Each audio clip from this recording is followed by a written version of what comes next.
Are you okay? Go ahead po, sir. Welcome to the bloodbath, Madam Vice President.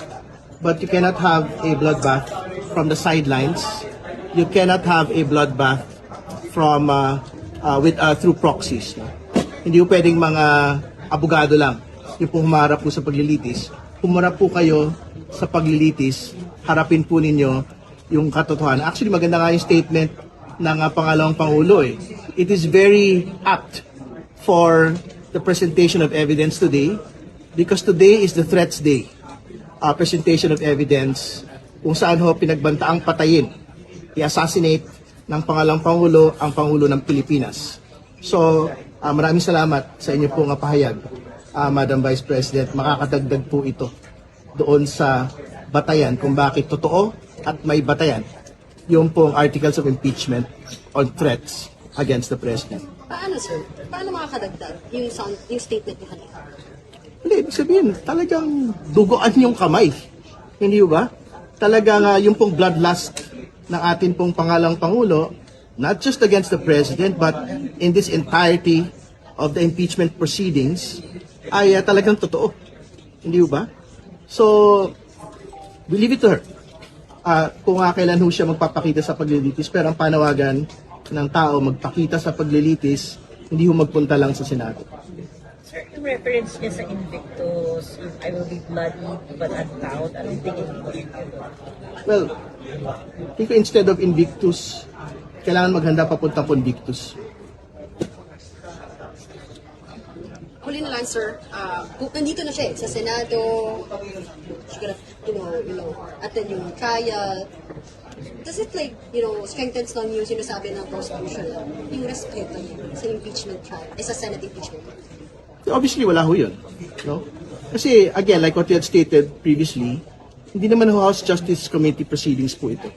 Senate Impeachment Court na po yung humihiling na magpakita ho siya sa paglilitis. But she is here, but she still would not attend the trial itself. So, again, that speaks to the level of respect that she has for the trial proceedings that we have to do. May time po siya makipag-meeting sa defense team niya before the trial, pero hindi po siya pupunta sa mismong paglilitis niya. What does it show? So it shows nga ho talaga na wala siya pa ring desisyon na magpakita, sumipot dito po sa paglilitis tungkol sa kanya. Again, ang sabi niya ho kasi, I think she's here to support the defense panel, no?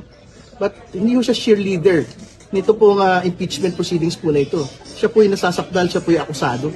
Hindi ba? She has to be here for herself, not to support anyone else or not to support her defense panel.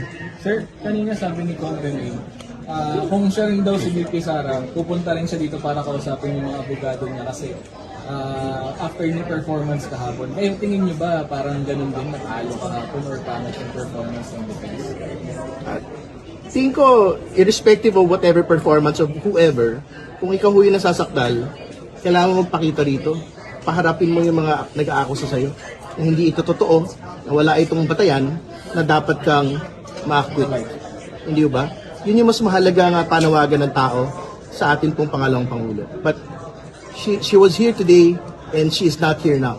So I think that speaks volumes about the level of her preparation going into trial. Pero sir, she is allowed diba, to have the counsel as to represent herself. Hindi, wala naman ho tayong debate na meron hong karapatan.